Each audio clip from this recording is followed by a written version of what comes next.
మంచిర్యాల జిల్లాలో స్వప్న అనే విద్యార్థిని ఆత్మహత్యాయత్నానికి పాల్పడింది. సాంఘిక సంక్షేమ మహిళా డిగ్రీ కాలేజీ 3వ అంతస్తు నుండి దూకడంతో ఆమెకు తీవ్రంగా గాయాలయ్యాయి. వెంటనే స్వప్నను చికిత్స నిమిత్తం కరీంనగర్లోని ఒక ప్రైవేటు ఆసుపత్రికి తరలించారు.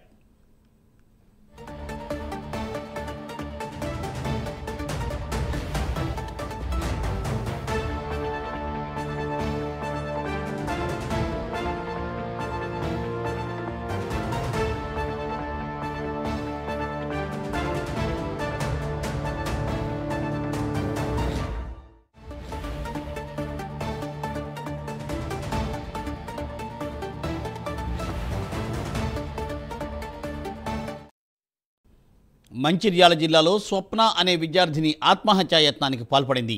సాంఘిక సంక్షేమ మహిళా డిగ్రీ కాలేజీ 3వ అంతస్తు నుండి దూకడంతో ఆమెకు తీవ్రంగా గాయాలయ్యాయి. వెంటనే స్వప్నను చికిత్స నిమిత్తం కరీంనగర్లోని ప్రైవేట్ ఆసుపత్రికి తరలించారు.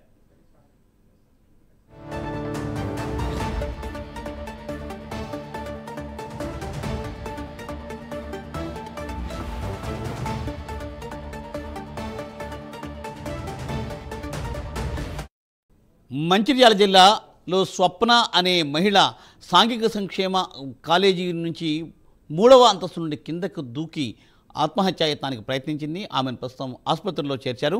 దీనిపై మరింత సమాచారాన్ని మా ప్రతినిధి చంద్రశేఖర్ అందిస్తారు. చంద్రశేఖర్. ఓకే, థ్యాంక్ యూ మూర్తి. ఏదైతే మంచాల జిల్లా కేంద్రంలో అయితే మంచాల పట్టణంలోని సాంఘిక సంక్షేమ మహిళా డిగ్రీ కళాశాల భవనం నుంచి అయితే అర్ధరాత్రి ఈ స్వప్న అనే విద్యార్థిని అయితే 3వ అంతస్తు నుంచి దునికి ఆత్మహత్య చేసుకునే ప్రయత్నం చేసింది. ఈమె ఆత్మహత్య గల కారణాలు అయితే ఈ రోజు స్థానిక సిఐ ప్రమోద్ కుమార్ అయితే వెళ్లి అక్కడ ఉన్న కళాశాలలో విద్యార్థులకు అడిగి తెలుసుకున్నారు. అదే విధంగా అక్కడ ఉన్న లెక్చరర్స్ ని కూడా అడిగి తెలుసుకున్నారు. దీనికి సంబంధించి గతంలో కూడా ఇదే కళాశాలలో గత 3 నెలల క్రితం కూడా ఒక విద్యార్థిని ఆత్మహత్యకు పాల్పడ్డది.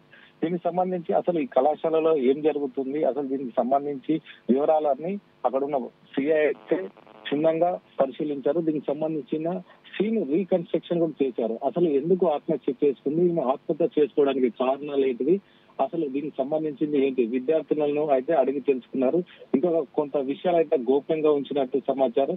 ఏది ఏమైనా కూడా ఇట్లా విద్యార్థిని ఆత్మహత్య చేసుకోవడానికి అయితే ఏదైతే సమాచారం ఉందో దానికి సంబంధించి వాళ్ళ తల్లిదండ్రులకు అయితే సమాచారం ఇచ్చారు. వాళ్ళకి సంబంధించిన గ్రామం కుమరంభీం ఆసిఫాబాద్ జిల్లా బెజ్జూరు గ్రామంలో అయితే వీళ్ళ తల్లిదండ్రులు ఉంటారు. వాళ్ళ తల్లిదండ్రులు కూడా సమాచారం ఇచ్చారు. ప్రస్తుతం అమ్మాయిని అయితే నిమ్స్ హైదరాబాద్ నిమ్స్ కి అయితే తరలించారు. ఈమెకు అత్యవసర విభాగంలో అయితే ఈమెకు చికిత్స పొందుతున్నట్టయితే అక్కడ ఉన్న సిఐ అయితే తెలిపారు. ఏది ఏమైనా ఇలాంటి ఘటనలు జరగడం చాలా దారుణం అని అయితే సిఐ అయితే వెల్లడించారు. Chandrashekar, thanks for update.